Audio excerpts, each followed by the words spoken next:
So today let's try to solve this problem called count routes to climb a rectangular grid. So in this problem you are given like a 2D grid and doc is available and hashtag is blocked. So you want to count a number of different routes to climb the grid. And then you are starting from any cell on the bottom row, which is the last row, and then our target is to end in the top row, which is the first row. And then the rule for such movement is that you can only move from one available cell to another available cell. So all of these hashtag blocked are not accessible.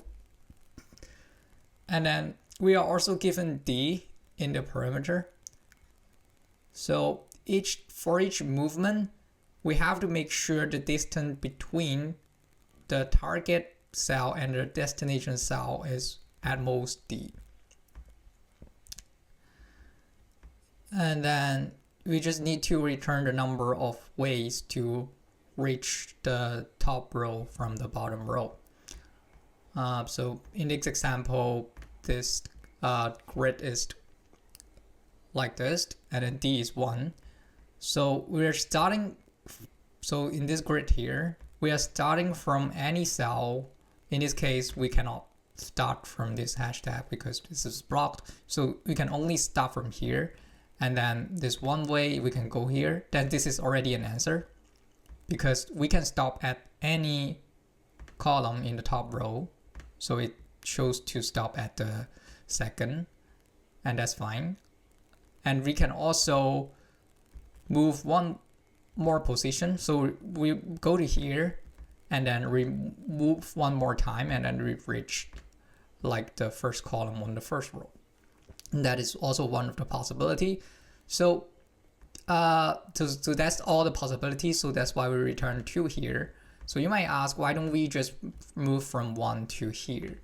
Well, this is impossible because the distance between this one is this and this one is 2. So if you plug the formula here, you can actually say it's actually larger than 1. So that's why, because it's 0, 0 is 1, 1. So the distance between them is like 2. So 2 is not within this D that we are given. So that's why we go from like directly 1 to 0, 0 is not possible. So that's why we only return 2, so on and so forth. Example 2, similar case, and that's pretty much all for the problem description. And let's think about how can we actually solve the problem. So to solve this problem, we can again think of the problem like using recursion. So basically, I can think of something like DFS and then ROC and need up. So that represent the total number of ways to reach row 0 when current row is this one, and current row is R. Current column is C, and whether or not we need up. So what does that mean? So because in the problem description it says we cannot stay at the same cell or the same row in 2 consecutive rows. So we need to kind of pass this information to our recursion call. So this is the total number of ways to reach row equals 0. So after we have defined something like this, the answer of what we want is just DFS h minus 1. So because h is the, let's say, the height of the grid, and then just C for any C, and then need up is forced. So this need up basically means that we need to move to the next row or not. So initially, of course, we are not forced to move to the next row because we can stay at most 2 times in the same row. So we just need to do the sum of this. Then this is what we want for any C, of course. So how can we actually do this recursion? So let's think about something simple, the base case. So let's say if R already reaches top row, then what can we do? So this is basically like if R equals 0, that is reaches the top row. But again, even if we reach the top row, we can still move 2 times. So that means we also need to check if it is need up. So if it is already reaching the top row and then we need to go up, then we have nothing to do. All right, we don't have any choice. Otherwise, we can still like kind of within the top row, we can move to different position or stay at the same position. So you just return 1 here if that's the case. And then otherwise, we just need to check if it needs to go up or not. For example, what can we choose from R and C? So from the problem description, we can basically choose anything on this row and anything on the row above this row. So basically it's R minus 1. So just do, let's say answer equals 0. And just if we don't need to go up, if not need up, we don't need to go up, or R equals 0. So again, if we reach the top row, we can move to different position or stay at the same position. So if we don't need to go up or already reach the top row, and we can just loop for any like row that we can pick. The W is the width of the grid. So it's just R1 and then DFS, and then we do ROCI and then true. Because now we kind of move, we originally don't need to move up, so we kind of,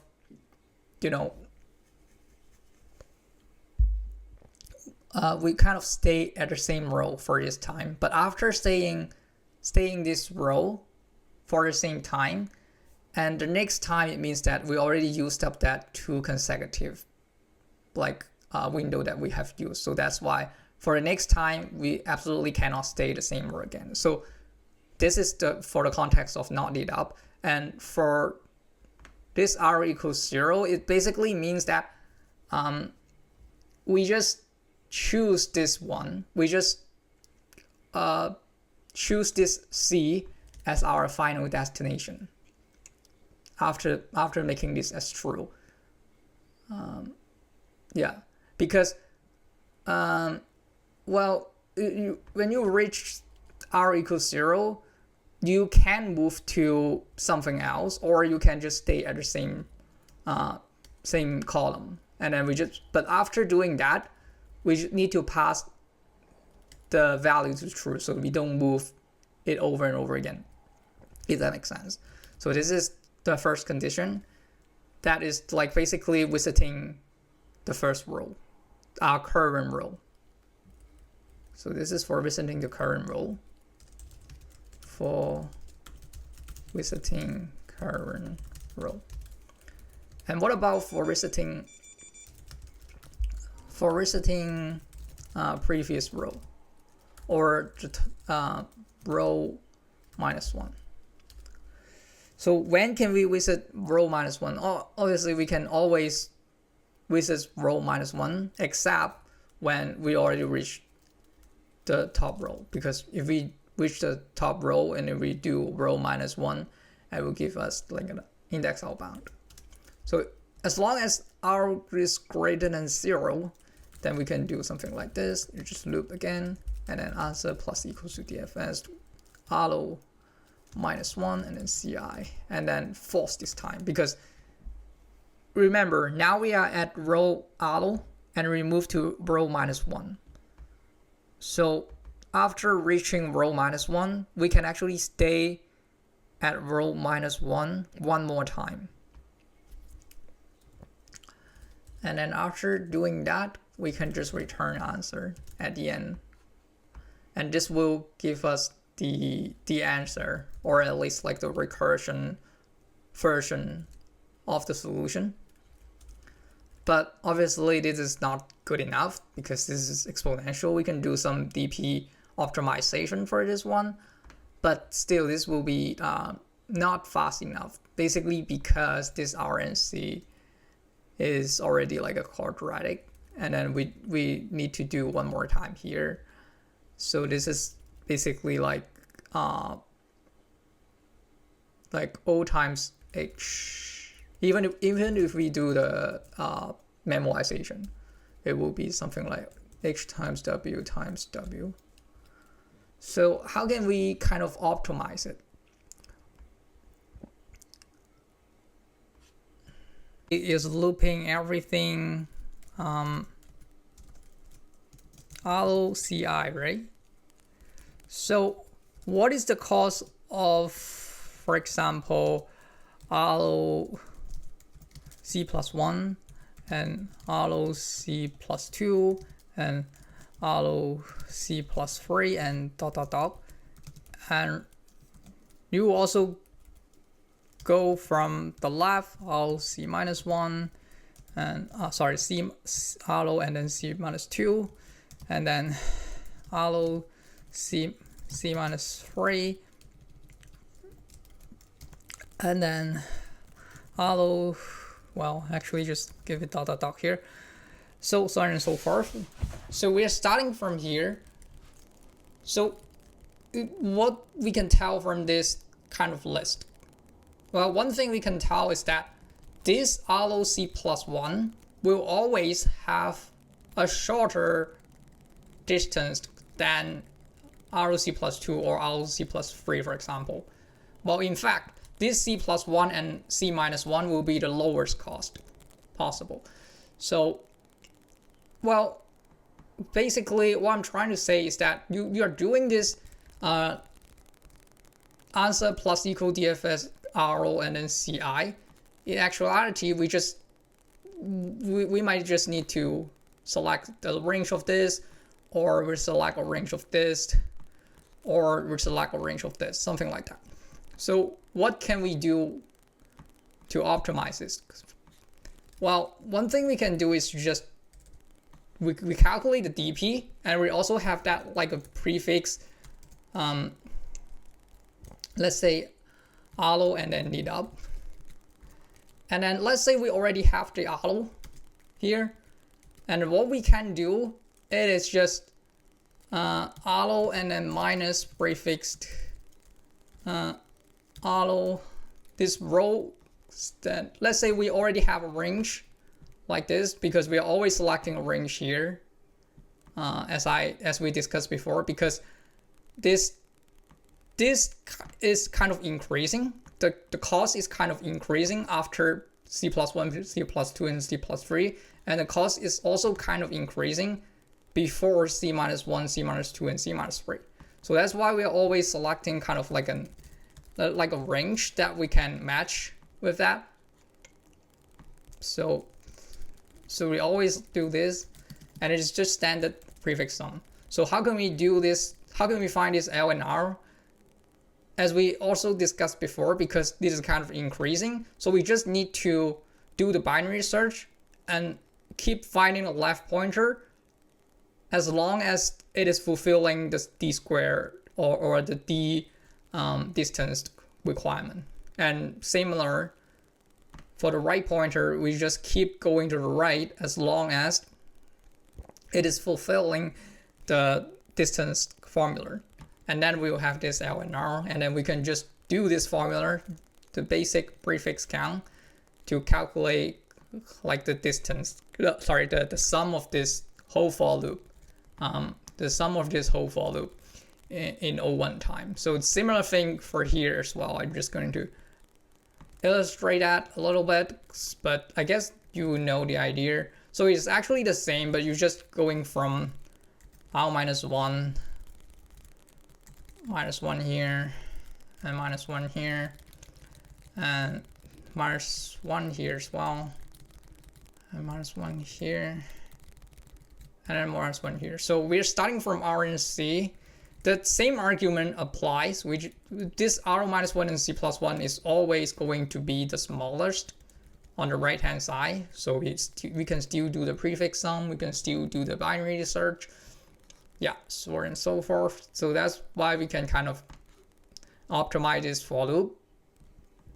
And at the end, we will just kind of reach something like h times w times log w, because like you do binary search for that, and we also need to do another like space complexity to store the prefix and also the dp.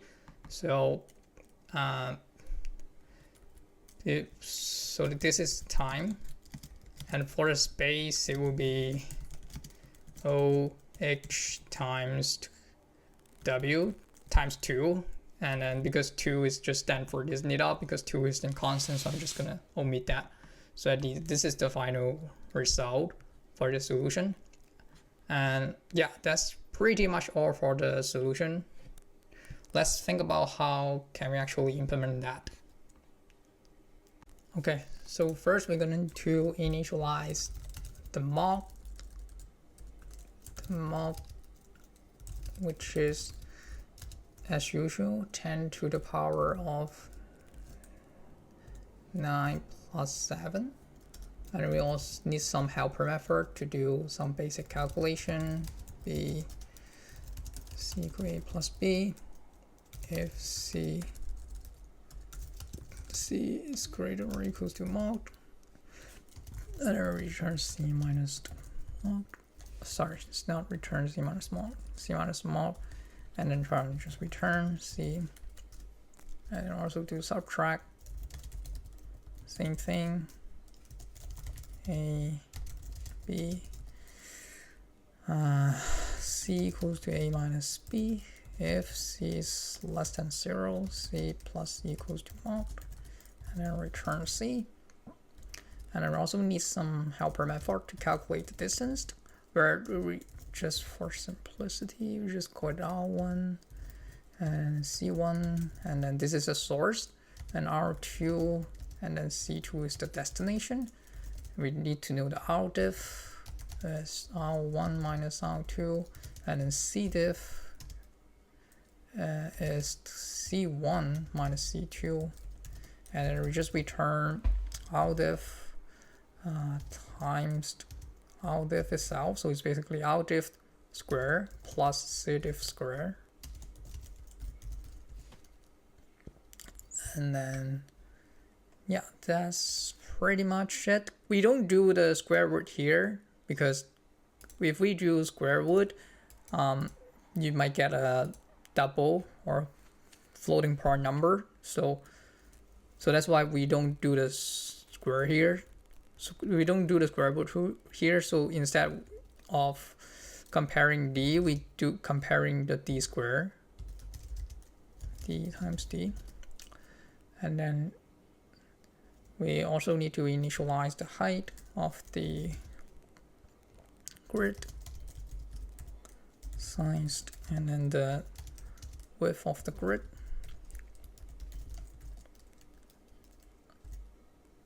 And then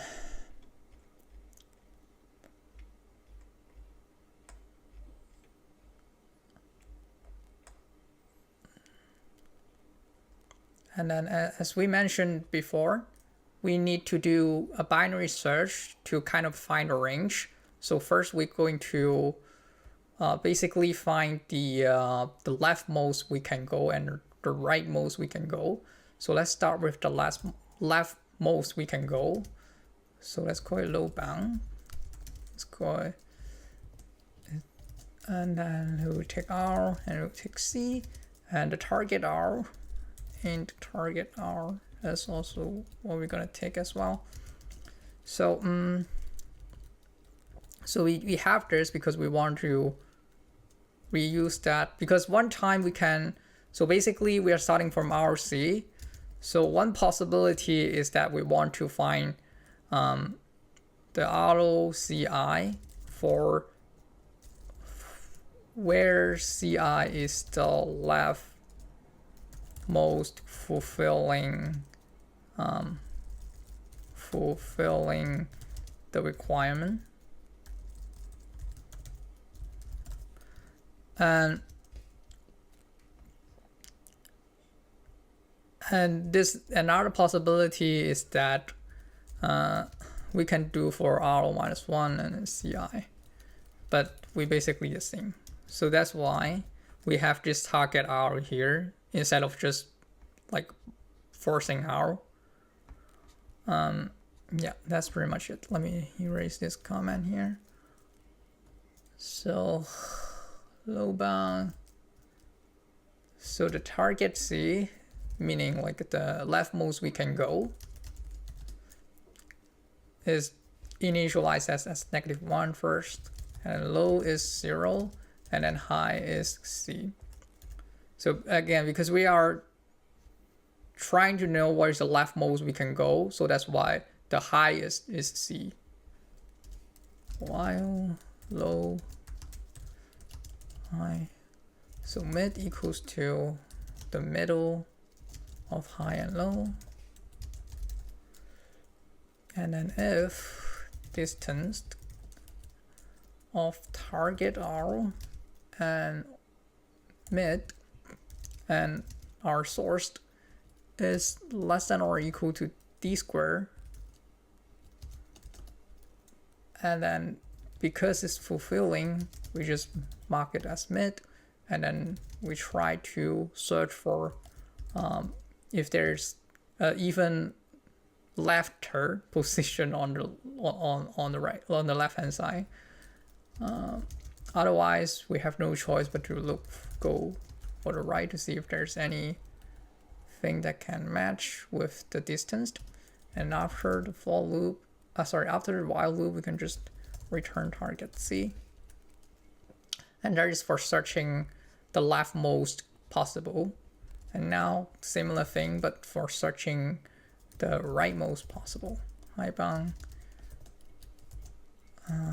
hollow, and C, target all, and then target C -1, low equals to C, high equals to W -1. So because this time we are looking for the right hand side, so that's why we don't actually care anything that is less than C, because we're looking for index that is on the right hand side. We're looking for the rightmost position that we can go that is still fulfilling the D squared requirement. So similarly, we're gonna do the binary search here. Mid equals to low plus high minus low divided by 2. If distance target on mid RC is less than or equal to D squared, and then target C will be mid, and then low is mid +1 because it is fulfilling the requirement. We want to search if we can go even righter from what we can already. Otherwise, we have no choice but to go to search on the left hand side. And eventually, again, we just return target C. So this lambda function, let me close it here. And then now we have this helper method. We're going to have our DP. This is 3D and DP. So the first one is H. And the second one, let's call it need up. And the third one, we're going to use W.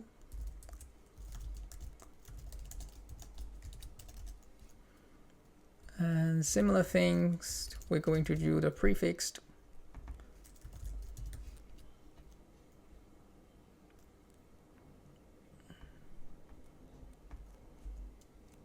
And then we're going to loop somewhere all. And then we're going to loop need up. And then also going to loop the C. So we don't know the order yet.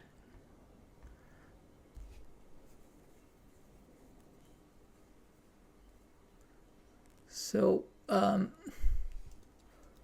first we are going to use the prefix. We do update the prefix. So the prefix is always, you know, need up C -1 greater than 0. Then we need to kind of inherit the prefix C -1. Otherwise, we'll just initialize this as 0. So if the grid R and C is not available, then we just continue. And if we need up here, and we already reached the top row, then we have nothing to do here. And dpr, this basically this answer will just be 1. Again, we kind of discussed this before, because you need to go up from R, but R is already reaching the top row, so there's no way for them to go up. So we just terminate here and assign this as the possible answer. So before we terminate the loop, we also need to like update the prefix that we're going to use later. Again, we are doing this prefix because later we will have that, like, we will want to avoid the nested loop for searching CI later. Prefixed R need up C +1. Okay, so we just answer +1 here. And then otherwise, then we're going to start from 0. And if it is not need up, well, if you still remember, basically we need to like loop something like CI in W, and then answer plus equals to like DFS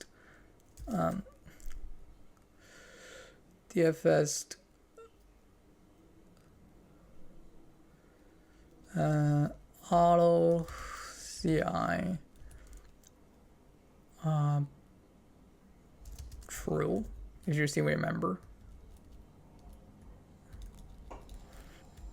for all distance, let's say C, let's say auto CI. Previously, we need to do something like this, but because we have this prefix, and we have the binary search helper method, we can do something like this. So we can just do answer plus answer carry prefixed auto 1. So this is the prefix we're gonna use, because like this the second parameter is need up, if you still remember. This is a low bound. This is the leftmost we can go, and also this is the rightmost we can go in row auto. So because of this query, we will always overcounted RNC. So that's why we want, as long as R is not equals to the top row, then we need to remove them back. BP R1C.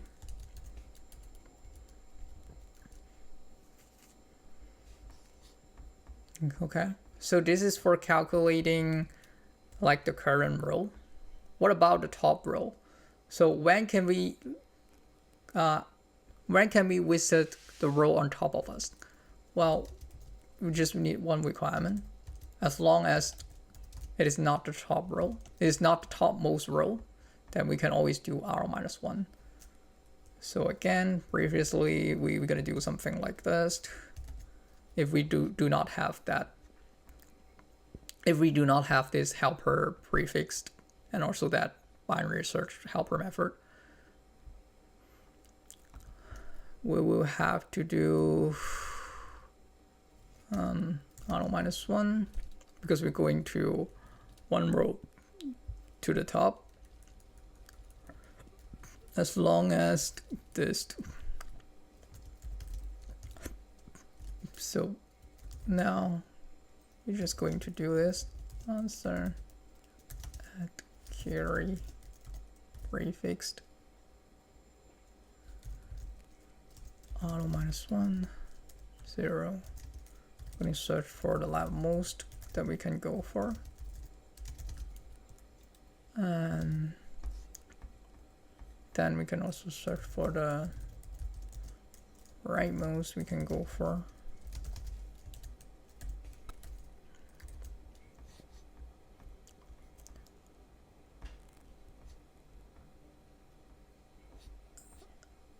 And then after doing this, all this answer, we're just gonna assign this to the current DP answer, and then prefixed hello need up C equals to add prefixed hello need up C answer.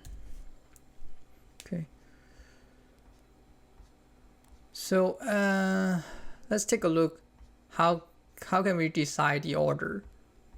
So as you can see here, we are visiting something that is R-1. So that means when we are visiting R-1 must be ready. So that's why the R must start from 0. R++. And secondly, when need up is not true, it means that the need up is 0, then it will use 1 for the same row. So that's why we should prepare need up equals 1 first, and then the need up equals 0 will here, it will actually use need up equals 1 answer later. So that's why we should start from 1 and going back to 0. Need up minus minus. And as for the C, I don't think it matters, so you can just do normally do C++ here, just starting from the 0 all the way to W-1. And then because we cannot just return one answer, we can actually start from any point or any column on the bottom row. That's why I'm going to look for every column here. If it is available, if the bottom row of this column is available, then we're just going to add this to our possible answer. H-1, I, and then this one should be 0. So the second parameter is need up. I know it feels confusing because normally you would think the first the first argument is R and the second argument is C. I did this because I just want to make this consistent when you do the prefix here, when you do the prefix query here. Because if it is R and C, you cannot pass this 1D array because this prefix query is expecting a 1D array and then also a left and right indexed. So while we are at it, we should, so once this is done, then we just return answer. So I just remember I forgot to implement this prefix query.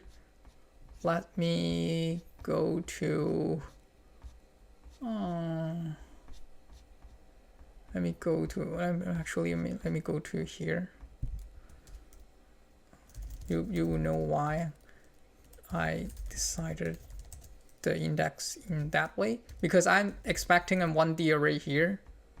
So that's why I very specifically put column as the third argument of the prefix, so that I can do a prefix query pretty easily here. Okay, let me go back to our helper method. Where is it? Should be somewhere here. Yeah. So I just need the start and then the end. It's pretty standard stuff, but because of how our binary search is designed, sometimes it will return -1 to indicate that there's no valid target C.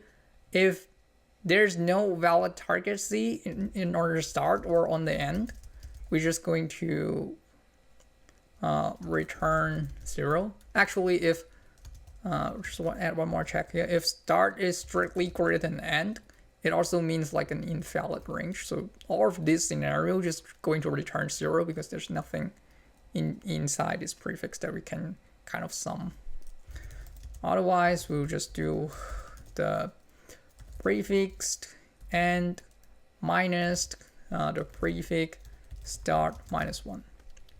So we need to do some index checking here. So if start is already 0, then we cannot do start -1. It will give us our index out of bound. So if that's the case, then we just return 0. Otherwise, we'll do start -1. Okay, that's pretty much all. Let's try to run the code.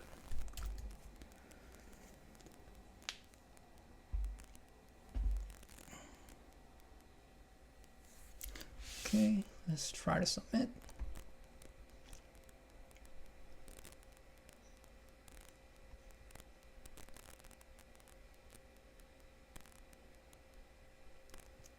Okay, accepted.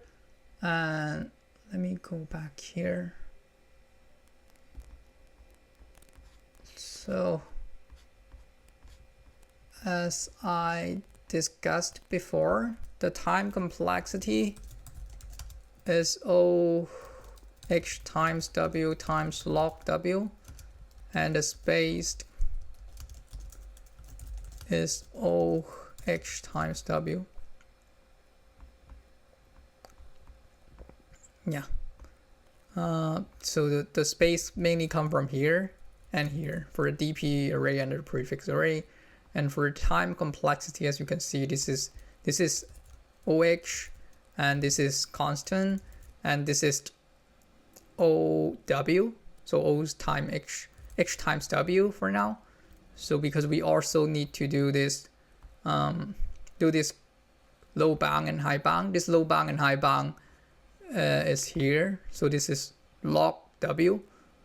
As you can see, the low and high is kind of always using the W. So that's why the total time complexity is O h times W times log W, and the space is O h times W. Yeah, that's pretty much all for this problem. Thanks so much for watching, and I'll see you next time. Bye.